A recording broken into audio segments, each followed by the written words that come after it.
Oh, man, it's time to get fired up because Big D had a big dud, and we might have to start firing people here on Monday, here on Locked On NFL. The barbershop is open and Tony Wiggins has a chair for you. He's ready with some real NFL talk. The local experts of Locked On bring their expertise, and Wiggy is ready with his clippers and shears. Sit down and enjoy. The new Locked On NFL starts now. Locked On Podcast Network. Your team every day. Welcome to the new Locked On NFL, where it's your team every day. We thank you for making us your first listen here on Locked On NFL. You get a double dose of Locked On NFL. That's right. First of all, Tyler Rowland in the morning, and me, Tony Wiggins, here in the barbershop. I'm the host, joined by my NFL expert today, like every Monday, Mr. Julian Council. We'll get back to him in just a second. But first, we're going to end up going over to these Monday night games. You got a double dose, like a double dose of Monday Night Football here involving the team I cover in one of those games, and then the Bengals trying to get off the schneid. We'll talk about that. Injuries are not the only issue in San Francisco, and it's getting ugly in Dallas. No matter how pretty that ending was yesterday, the Dallas Cowboys are in a little bit of trouble. We appreciate you for making us your first listen of the day and for being an everydayer here on Locked On NFL, which is a part of the Locked On Podcast Network, your team every day. Make sure to tune in again, Locked On NFL in the morning with the madman Tyler Rowland for more NFL coverage. Today's episode is sponsored and brought to you by FanDuel. That's right, man. FanDuel is the absolute truth. Make sure you place your first $5 bet and you'll get started with $200 in bonus bets. Guaranteed. Visit FanDuel.com to get started. Julian Council, it was a very, very busy day yesterday with a lot of upsets and then a lot of action. Your team even won. We ain't going to talk about it, though. But the Carolina Panthers behind the Red Rocket or whatever they call him, they won a game. He's back, yeah, baby. That's right. Whatever his name is, Rocket Rifle, we'll get it right. We can mispronounce stuff here at the barbershop because you know what I mean. You know what I'm talking about. All right, let's talk about another team in Big D. We got to lead with the fellas, man, from Locked On. McCool and Mosher from Locked On Cowboys. I want you to hear what they said, and then we're going to let Dallas have it. Just big picture here, Layden. It's another game where the Cowboys are at home, and they just get off to a terrible start. Last week, I complained that the Cowboys shouldn't have deferred the ball early in the game. I wanted them to take the ball, go down and score in the opening possession to start off with this positive game script. And you and I talked about this on Friday. Like, the key to beating the Ravens and really the key for the Cowboys to win games is they are a team that's based on a positive game script. So what do they do in this game? They win the toss. They take the ball. I think they get like 9 yards in however many plays it took them because of a bunch of penalties in special teams miscues. They punt the ball back to the Ravens and they walk the ball down the field, and it's 7-0 after the first possessions for each team. Like, they've tried this every single which way. I was watching this game with my brother, and I told him as this game started to get out of hand, I feel like the Packer game just broke this team's brain. Listen to this, brother. Somebody's getting clipped when you can't figure out what's going on, and you got those two guys. They're talking about last year's game really broke this team. Council, you let me know, man, if I'm on to something here. Okay, he might be right, honestly, because we talked about this last week, Wig. This team has now had 3 straight embarrassments at home. Wild card round against Jordan Love and the Packers, last week against the Saints that were high flying, and then on Sunday against Baltimore. And what do all 3 of those teams have in common? They run the ball. The Cowboys can't stop the run. And in the NFL, if you can't stop the run, you can't stop anything. This is not a physical football team. Yes, they're great when it comes to pass rushing. They can't stop the run. And the only reason they won week 1 in Cleveland, aside from Deshaun Watson just being a complete disaster up there, Nick Chubb didn't play. They had a bunch of offensive linemen who also didn't play. Cleveland's a team that wants to run the football as well. They weren't capable of doing that, so Dallas won. So until they are able to man up, be physical, and stop the run, they're going to have problems, whether it was Dan Quinn as their DC in that final game last year against Green Bay, or whether it's Mike Zimmer, who, oh, buddy, Zim's not going to be happy, man. That's not the kind of guy when things are going bad, you want to be your DC. At least Quinn would have picked them up. Zimmer's going to be all over them all week long and beyond if this keeps going on. So, yeah, Dallas, they got some problems. They do, man. They absolutely have some big problems. There's a lot of teams right now around. Now, look, I'm gonna give Dallas a little bit of a much. Everybody's got problems. Everybody's got problems running the ball. That's right, because everybody's figured out now that you ain't gonna beat us. These teams are saying you ain't gonna big play us to death. Hell no, you ain't. You're gonna nickel and dime it. You're gonna nickel and dime. But guess what? It seems like other teams have figured that out against Dallas, but Dallas hasn't figured that out against other teams. And now the one thing that they've had, the one constant thing going all the way back to Jimmy Johnson and Hudson Houck, the one constant thing the Dallas Cowboys had over those years that they didn't have is they could do to teams what teams are now doing to them. They could turn around and run the ball, usually with the two-headed monster. They had 7 offensive linemen that were considered starters. Sometimes they had 2 Hall of Famers in Zach Martin and Tyron Smith on one side of the ball. So you knew that they should know what it feels like to have this done to them, because they did it to a whole bunch of people for a long, long time. And I'm going to say it again. I can feel it coming. And I know Jerry Jones, even if he doesn't do it now, he's thinking about at some point doing it. They are in trouble. While we're at it, we're going to stick with teams that have adjusted versus teams that haven't adjusted. You know, rich people have different problems than poor people. Kansas City, I want you to hear what the Locked On Chiefs guys, how they sound. They sound like this team is 0-3 because they have a certain standard, man. Look, these are rich people problems, right? I want you to hear what these 3 guys sound like. And rightfully so. This is where the standard comes in. I want you to hear what they have about the Chiefs 3-0 start. Barn burner in Atlanta, but the Chiefs get it done by the hair of their chinny chin chin. Does this house come crumbling down? I felt like they rallied. They settled down. I do feel like Carson Strong deserved every rep that he got, and he earned more by doing it. And having to run the ball that much is something I'm comfortable with. Yeah, there was a lot of different things that went wrong in that game. And, you know, I know people are going to point to the Chiefs not having a great offense and not being efficient. And I agree with that for the most part. There were some issues. But go back to right before they kicked the ball to Atlanta in the fourth quarter, or at the very end of the game, you're looking at a 3rd and 2, and it's wide open, and Xavier Worthy just stops. I mean, the play call was there. They had the perfect play call. They had the first down, but Xavier Worthy stops running his route, and Mahomes throws it out in front of him, and it just drops. And it's an easy first down. And then you get to a point where that they just couldn't punch the ball in. They couldn't get it going, and the offense struggled. It's not something that you want to see at this point in the season, but I'm glad that it looked like, at least from what I saw, that they got out of here without injuries. Julian Council, I'm going to sit here and sip this tea. You cover the Panthers, and I cover the Jaguars. We just heard a 3-0 team, and we heard some dudes sit there and sound like, oh, man, the hurricane just came and took all our furniture away. We ain't got no running water. We ain't got no food. Those are rich people problems that we'd all love to have, wouldn't it? Yeah, absolutely. And we'd all love to have the refs giving us the right kind of calls at the right kind of time, because it's like the second time in 3 weeks, man. And I'm not trying to sit here and be a Chiefs hater, because I love what Andy Reid has done there. I love Mahomes. He's like the most entertaining thing about the NFL. But dang, like Atlanta should have had the ball right at the 1-yard line late in that game. And they had another opportunity. So that's on Atlanta. They can't even pick up a yard the second time around. But come on now. Like, Kansas City is trying to still figure out who they are, because they have a situation where, like, Hollywood Brown, who they brought in for agency, he's not available right now. He's on IR. Isaiah Pacheco broke his leg last week. He's been a key piece for that team the last 2 years. They got to figure out who they are. And Carson Steele, love him out of UCLA, what he provides, but he's not that kind of dynamic back that Pacheco is, especially out of the backfield in the receiving game. And Worthy looked great week 1, but also is a young guy who he had his struggles at Texas when it came to catching the ball. His overall physicality is he's not that big in stature. And it's not like Travis Kelce's done too much early on this season either. And man turns 35 in 12 days. The Chiefs are lucky. Really, Travis is lucky they're winning games, because you know how people are, because they're out here losing. And Kelce's out here with 69 yards receiving in 3 games. People should be saying he's distracted. You got to stop hanging out with Taylor Swift. You got to stop doing the podcast. No more TV commercials. But everything's all good because they're 3-0. So this is where you want to be. 3-0. You still got some concerns, but you're top of the division. And, I mean, they're sure bet to go to the playoffs and likely be the number 1 seed at this point in time. So let me ask you something real quick. All right. Is Travis Kelce cooked? Are we seeing we know he's on a decline, but is it like really done? Has it done this? Has he totally just fallen off of a cliff, or is this a thing that teams are just like Mahomes said in the post game, that teams are just trying to take him away?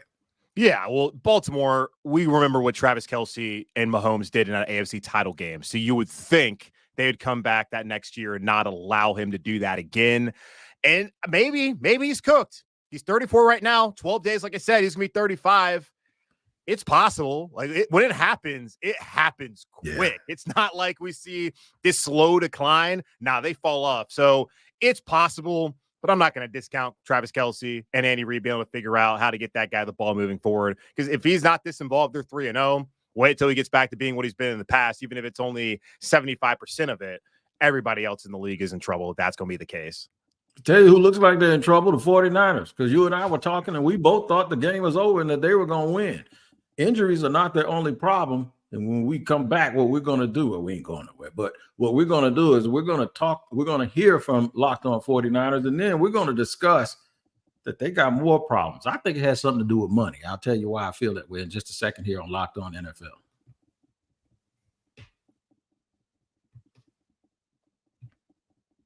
How many of y'all watching the game with somebody and you worried about what the food gonna taste like when you get there? Well, never fret, because when you walk in there and if it ain't right, just whip your phone out, download the DoorDash app, and order some of your favorites from your favorite local restaurants. That's right.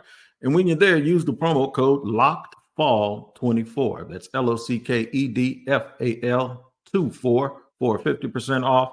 Up to a $10 value when you spend $15 more on your first order. Limited time offer, terms apply.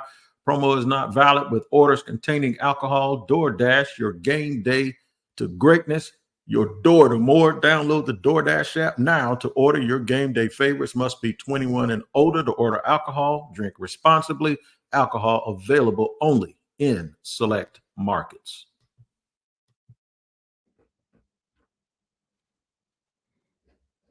All right, segment number 2 here in the barbershop, coming live from the barbershop here on Locked On NFL. A lot of surprises yesterday. Some of them were a surprise within a surprise. Like if you blinked your eye and you thought the 49ers game was over because Juwan Jennings was catching like he was Jerry Rice, and Purdy had your fantasy scores. This is personal. He had your fantasy score through the roof. You thought the game was over with Matthew Stafford, and that crew had something for you. They also had something for Locked On NFL, Locked On 49ers. Listen to Peacock and my man Crocky talk about this game.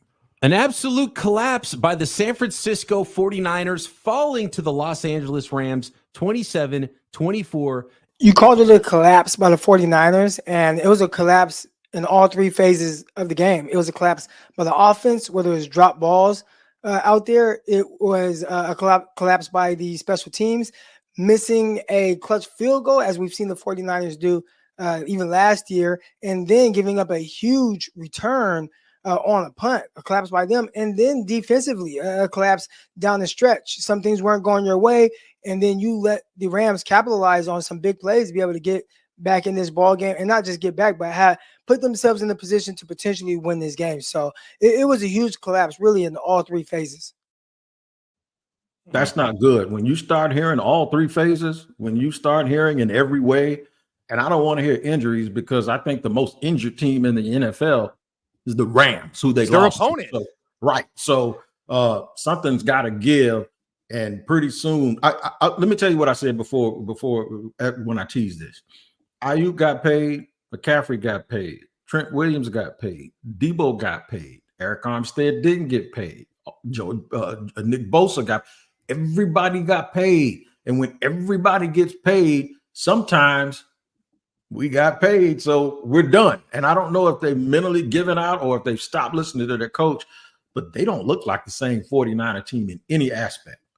Yeah, I think it's difficult for them after they've had this sustained success. They go to the Super Bowl again and lose, and you got to go through the offseason trying to get better. And also, guys want to be taken care of like you spoke of. And we live in an age now where preseason reps don't matter to a lot of teams. And San Francisco is one of those teams. LA is also one of those teams. And you cannot discount the fact that when Matthew Stafford got there, didn't play in the preseason, they still won the Super Bowl that year. So I'm not going to say there's a correlation between playing the preseason, having early season success, but I do think there's a correlation between not being out there during training camp and having early season struggles like we have seen. McCaffrey had the calf injury that's now been upgraded to Achilles tendonitis, where he's currently on IR. Deebo Samuel He's out. Trent Williams at points in time wanted some money. Brandon Ayuk, he was there. He just was not participating. So I think that is hurting them offensively, not having those guys out on the field now, but also maybe not having them during those important pieces of time for this team to get together and find out who they are.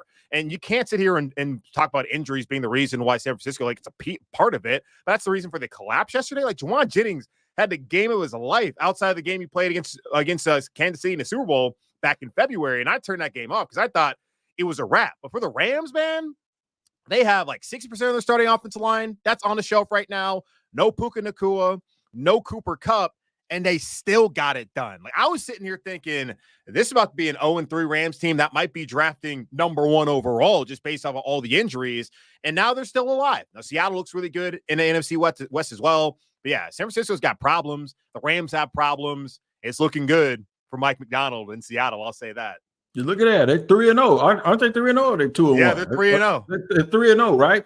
And Gino's still doing his thing? That's something that you absolutely didn't expect. And I'm glad you mentioned that. Look at you. I'm glad you mentioned Mike McDonald because he's taking that that AFC North approach, that whole Baltimore Ravens, that whole thing. He's taken that to Seattle.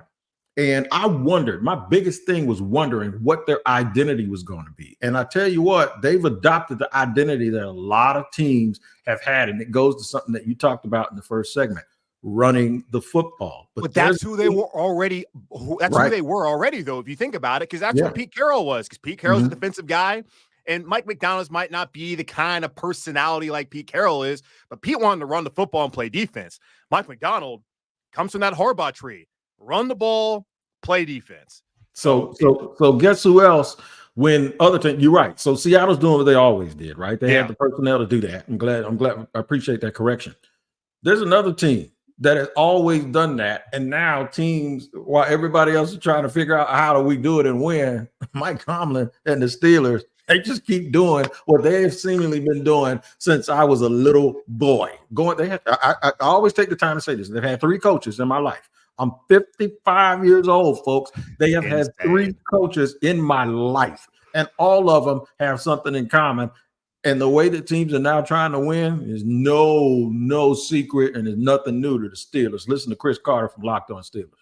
Hey everyone, Chris Carter here from the Locked On Steelers podcast here at Acrisure Stadium after the Steelers have defeated the Los Angeles Chargers 20-10 here at home, advancing the Steelers to 3-0 on the season. It was a very impressive win all around for the Steelers. They gave up a busted coverage touchdown in the first half, but the defense locked it down in the second half, completely shutting down the Chargers and shutting them out from scoring. But equally impressive in my eyes is Justin Fields, who came in and played very well, finishing the game 25 of 32 for 245 yards, only sacked twice, threw a touchdown, did throw an interception, but also ran for a touchdown with a passer rating of 96. Justin Fields, I think, delivered a very solid performance. Despite the 1 interception, this guy read the field well, he distributed the ball well, did all the things that I think he needs to do, and I think it certainly pushes the question, is he really Steelers QB1 moving forward? We'll discuss that a lot more on the Locked On Steelers podcast. Chris Carter here. Stay tuned for a lot more.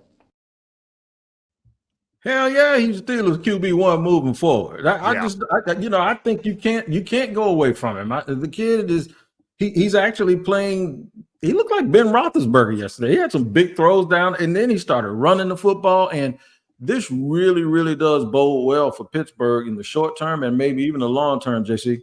Yeah, and that's the long-term thought I have as well. I'm not necessarily someone who thinks that just because this quarterback's playing that you got to go to him. Are you winning because of this quarterback, or are you winning because the defense is playing well and the running game is going well? And Pittsburgh is winning because the defense is playing well and the running game's playing well, but also because Justin Fields is getting it done. And I watched all this game on Sunday with the Panthers playing at 4:00, and I thought he was accurate, was on time, a lot of the short throws, and that 55-yard running catch by Calvin Austin, that was a throw to a window where he had to be right there on time and anticipate that. And when you start seeing quarterbacks that are young in particular have those anticipatory throws and they hit them on time, that shows you the confidence. And also, he's in a better situation. Chicago, at a point now, Ryan Poles as their GM has it for Caleb Williams to have success early on, but that was not the case for Justin Fields. He came in when Matt Nagy was still there. Then they brought in Eberflus, and the Getsy never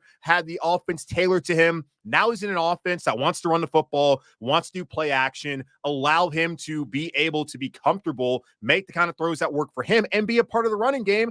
And he's got an outstanding defense. Like the Chargers, they had Joe Alt, the rookie, go out on the game yesterday. Rashawn Slater also went out. Herbert got hurt again, and he barely looked like himself even before he fell on his ankle. And they had like -4 yards in the second half at some point, like late in the fourth quarter. So that's an offense that had to run the ball well week 1 against the Raiders and week 2 against the Panthers. And Pittsburgh shut that down. This is a team that is concerning, not just for this year, but in the future, and especially if Justin Fields is going to continue to play like this, because that, as we know, Mike Tomlin ain't going to have no losing seasons. And now you got a 3-0 lead right now, a 3-0 in the NFC, in the AFC North. Yeah, Pittsburgh's going to be a problem for people this year if Justin Fields continues to grow in confidence and play like he played on Sunday against that Chargers defense. Yeah, absolutely. Third time's a charm. You know, they tried Kenny Pickett, they tried Mitchell Trubisky, and now they got somebody else's old first-round quarterback, and they absolutely and the late great Haskins, they tried him too. That was their own quarterback. Yeah. So they tried with this position, and so now they inherited something, and it might actually be something. We got a double dose of Monday Night Football. One involves the team that I cover. We'll hear Joe Marino talk about that. Y'all don't want to hear me talk about my team. We're going to hear Joe Marino talk about that here in just a second on Locked On NFL. It's all about FanDuel. That's right, man. FanDuel is the absolute truth. Did y'all have fun yesterday on FanDuel? You should have, because there was some serious upsets, man. And FanDuel is America's #1 sports book, so they probably had all of the information for you if you got it right. When you get a hunch in the middle of the game, you can check out the latest stats, view live play-by-play, and so much more on the same page where you place your bets. You can start the season with a big return on FanDuel. What you'll need to do to get started is $200 in bonus bets guaranteed when you place your first $5 bet. Now listen, you make a $5 bet whether you win or lose, and you'll get started with $200 in bonus bets. It's guaranteed when you place your first $5 bet. That is FanDuel, America's #1 sports book at FanDuel.com.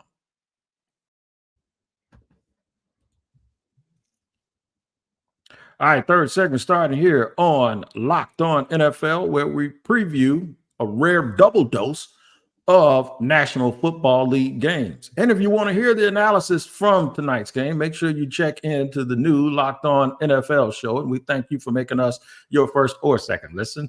Now, here's what you do. First, the Madman Tyler Rowland kicks off your morning with a double shot of NFL Espresso, and then stop by the barbershop. That's where you are right now with me, Tony Wiggins, for some real NFL talk with the local experts that know these teams better than anybody. Find Locked On NFL on YouTube or wherever you listen to your podcast. Julian Council, I got a team that's in a little bit of a world of hurt. They got a tough sled tonight and next week.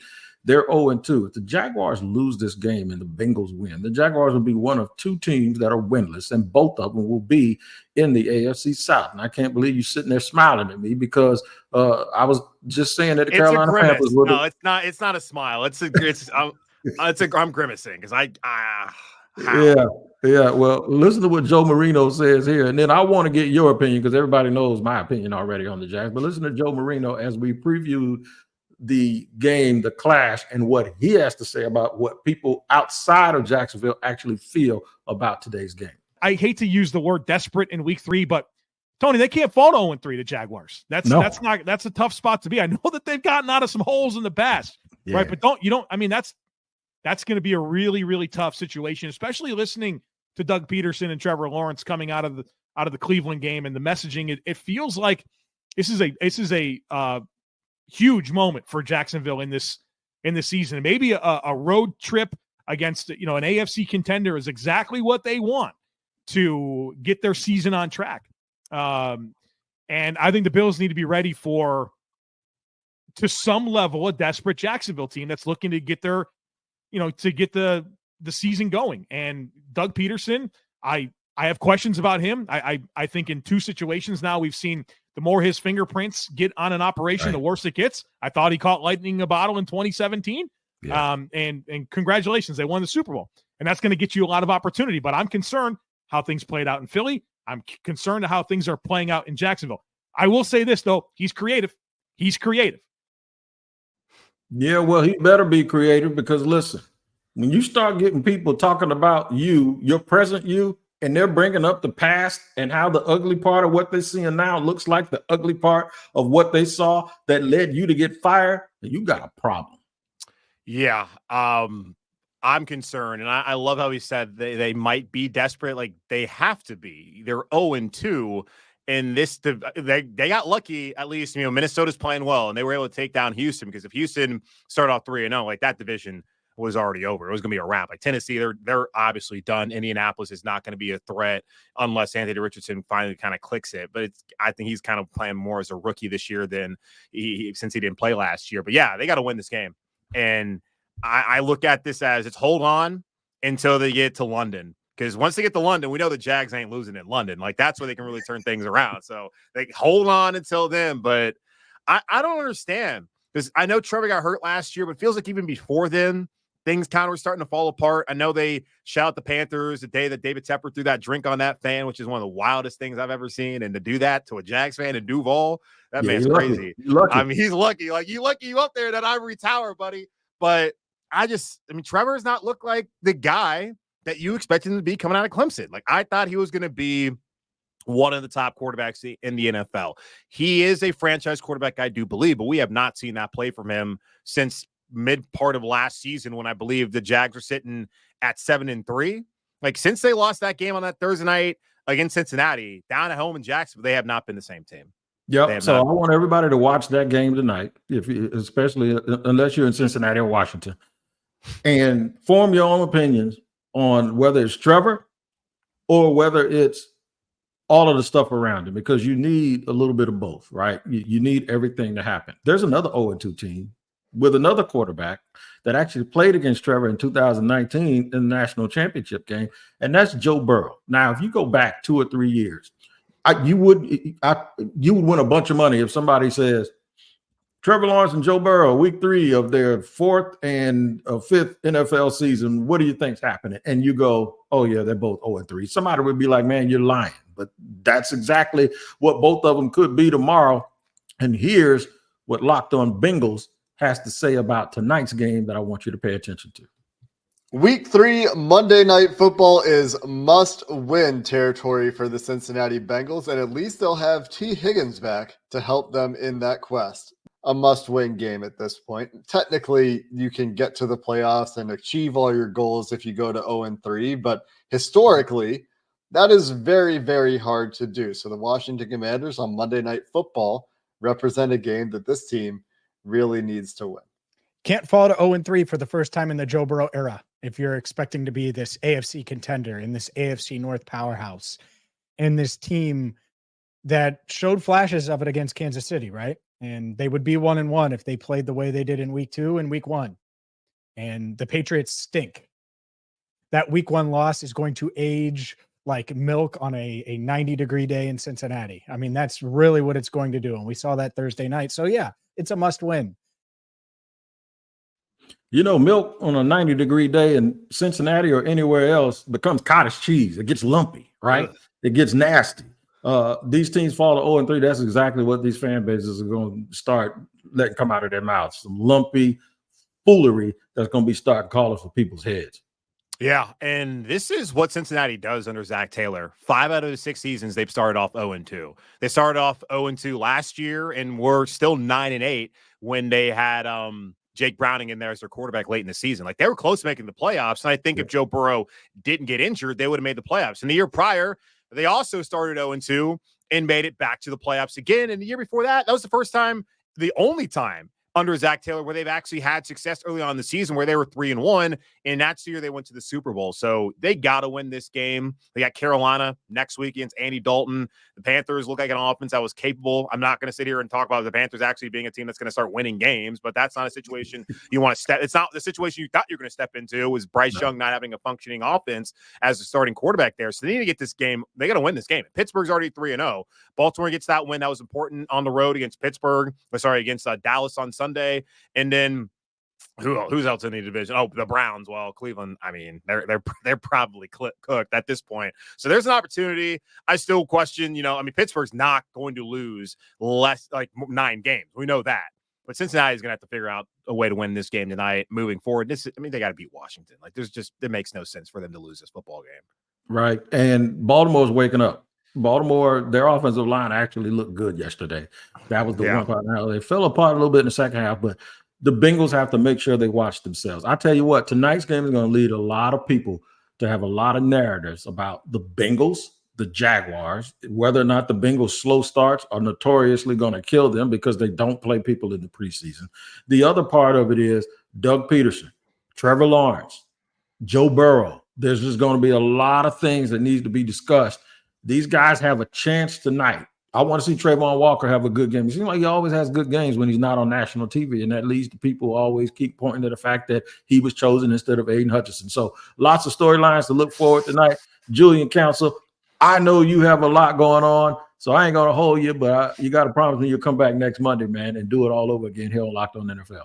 Yeah, and when I come back, I better not hear these Chiefs fans complaining about not winning by 40 points. I don't want to hear that, and the Cowboys – figure it out, man. Come on. Yeah, just get it figured out. Get it figured out in Kansas City. What are y'all talking about, man? Y'all 3-0. All right, man. Locked On NFL. It is where you make us your first or second listen. I think some people make us their first listen. That is really, really good. Check us out twice a day. Tyler Rowland with the NFL Expresso early in the morning, and then me right here in the barbershop. You guys take care of yourself. Enjoy Monday Night Football. We'll have all the action for you here on Locked On NFL tomorrow.